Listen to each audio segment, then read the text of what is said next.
Thank you, Mr. Chairman. Mr. Hudson, who is Salim Saeed and Amy Bach? I recognize those names as defendants in the Feeding Our Future trial. They ran Feeding Our Future, is that right? That's correct. And they've been indicted? That's correct. They've been convicted? That's correct. And they're in jail waiting sentences, is that right? As I understand it. Okay, I want to go back, because earlier with Mr. Gill, you said that they overlooked the fraud. I think it's worse than that. I think they helped it along. I'm going to go to this meeting that took place, or actually I want to go to March 30th, 2021. Is it true back in March of 2021, the Minnesota Department of Education suspended payments to Feeding Our Future, that program? Is that right? I believe that's correct. And then a month later, they resumed payments. That's correct. What caused them to change their mind? In my opinion, what caused them to change their mind was pushback from their constituency within the Somali community who accused the state agencies of being racist. But what caused them to stop it in the first place? Was it whistleblowers coming forward? Was it like this something's not right here? What happened? Apologize for the misunderstanding. The reason they stopped the funds in the first place is because they had credible allegations that there was fraud taking place. From whistleblowers and others. Correct. And just they're doing their job looking, this doesn't make sense. We got all these programs, no one's getting fed, and yet money's going out the door like crazy. So they suspended it. And then they started it back up, right? Was there any threat of a lawsuit from the Somali community and folks affiliated with Feeding Our Future?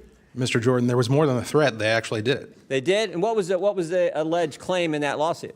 That they were victims of racial discrimination. As I Oh, recall. they played the race card, huh? All this Right. fraud going on, money going out, and they played the race card. Now, when I talked about not just overlooking it, there was a meeting that took place between the Attorney General and affiliates of Feeding Our Future. Is that right? That is correct. And what happened at that meeting? Do we know? Yeah, we do, because we have it on tape. There was an audio recording made at that meeting that was entered into evidence in the Feeding Our Future trial, and it was later revealed through work from Center of the American Experiment, the full recording. And my observations of what took place in that meeting was that Attorney General Keith Ellison was focused on one thing and one thing only, and that was keeping these folks in business. There were no questions that he asked of these folks about how the kids are doing, the operation, how they're getting fed, who's being helped. Instead, the focus was entirely on ensuring that the money continues to flow. And I'll add that he went so far as to say that he was going to fight these people in reference to the state agencies. The state agencies are his client.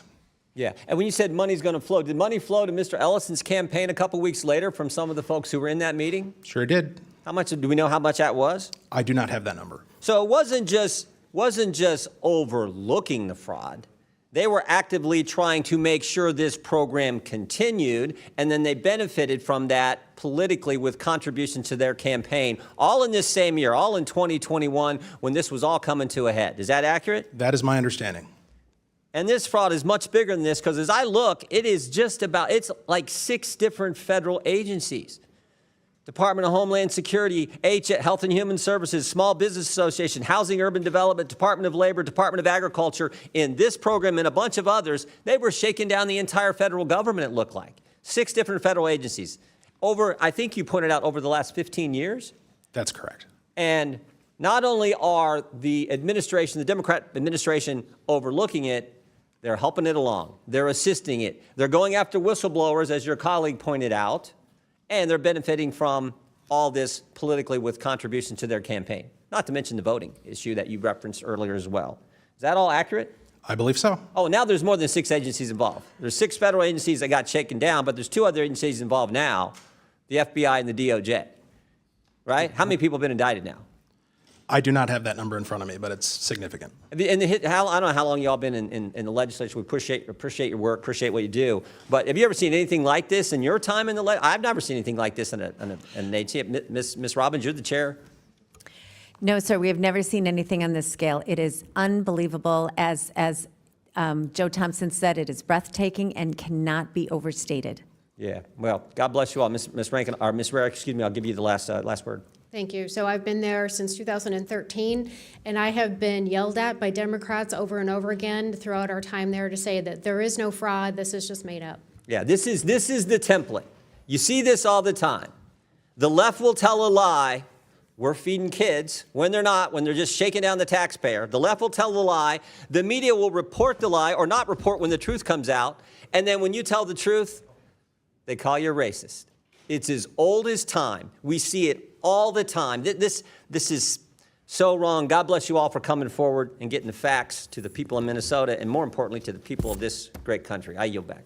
Gentleman yields back. Chair recognizes Mr. Lynch from Massachusetts. Thank you, Mr. Chairman. I want to be clear that fraud is unacceptable at any level. However, I did have an opportunity to spend the day with a bunch of my kids in my district at my local Head Start Center in Quincy and the Wahlberg Center. And they actually are able to feed those kids breakfast, lunch, and a snack for $6 a day. And I just want to say from this committee, this investigative committee, if we're really looking for fraud, if we're truly looking for fraud, in addition to all the cases that Mr. Ballou listed, we don't need to go far. I can even suggest the address, 1600 Pennsylvania Ave. If we're looking for fraud in this country, that's a great place to start. That's a gold mine for looking for fraud. And I'll just give one example. You know, you don't have to go back in time very far to see a great example of the fraud that's been put upon this country.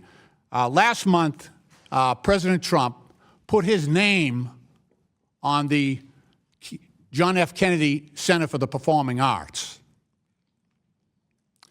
For those of you who are too young to remember, JFK was a war hero from my state.